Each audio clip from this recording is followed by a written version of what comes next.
की रूपरेखा यही होगी, हम किसानों को गांव-गांव जाके कमेटियां तैयार करेंगे, क्योंकि कृषि मंत्री ने अनाज मंडी में कहा था किसानों का एक दाना बिकेगा।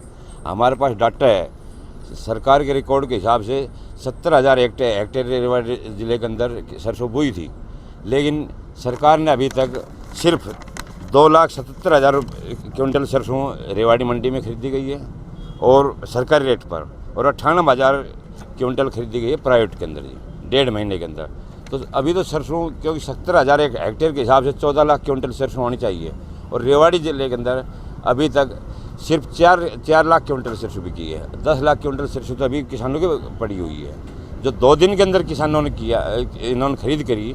2 दिन के अंदर किसान इतने आ गए, किसानों के साधन नहीं है, क्योंकि किसानों के पास एक आदमी के पास एक ही साधन मिलेगा, और वो बाकी और जो किसान हुए कहाँ से फसल लेकर आएंगे। 2 दिन की बजाय इन्होंने 15 मई तक का टाइम दिया था, तो 15 मई तक इन्होंने सरसों खरीद जारी करनी थी। 2 दिन में सरसों खरीद करके पल्ला झाड़ गए, सरकार बैठी। तो हम यही कहेंगे कि हम आंदोलन को तेज करेंगे, गांव-गांव जाके कमेटियां बनाएंगे और एक बहुत बड़ी सभा यहाँ पर करेंगे और एक बड़ा आंदोलन यहाँ पर जारी करेंगे। कि जो किसान विरोधी नीति है, विशेष तौर के ऊपर सरकार ने ये वायदा किया था, कृषि मंत्री खुद यहाँ आए थे कि हम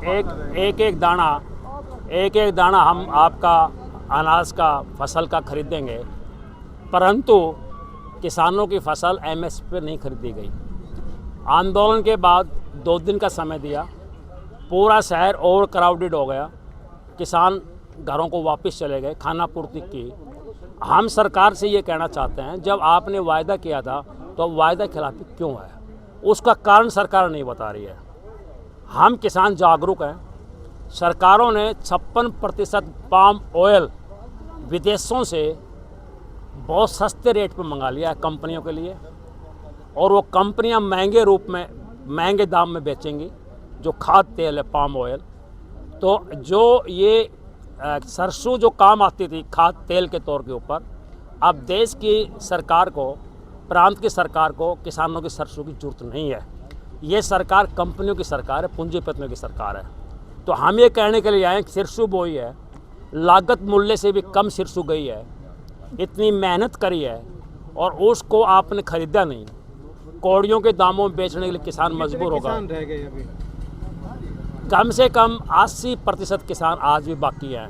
तो इनके पास भी 80% तो होंगे ही कम से कम। क्यों जिसके बात पूछते हैं वही कहता जी मैं तो सरसों रहेगी बिकवाओ इसको, मेरी सरसों रहेगी बिकवाओ इसको। सवाल तो ये है ना, मैं बताऊं, और कुछ लोगों ने 98,811 क्विंटल सरसों तो यहाँ प्राइवेट बिक चुकी है बेचारे गरीब किसानों की, 4600-4500 में इनके पास रिकॉर्ड है। 3,77,000 क्विंटल सारी इन्होंने खरीद दी है, यानी कि चौथाई तो किसानों ने यहाँ औने पौने दामों में बेचनी पड़ी, और बाकी घरों में पड़ी वो भी वो औने पौने दामों में बेचेंगे।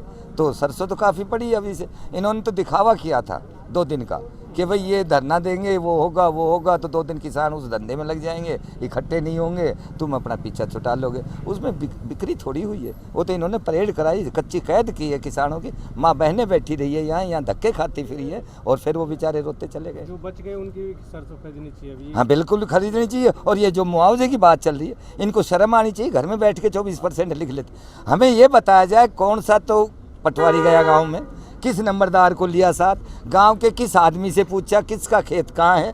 अरे यहाँ ये जादूगर तो है नहीं कि भाई यहाँ बैठे वो लिख दिया कि भाई इतना % हो गया। मैं खुद गया हूँ, मुझे मेरे खेत में चलो, अजय खेत में क्या करेंगे, यहीं यहाँ आके ना, तो फिर खेत में ही नहीं जाओगे तो नुकसान कहाँ से हो। इस तरह की ये झूठी रिपोर्ट देना इनके लिए गलत।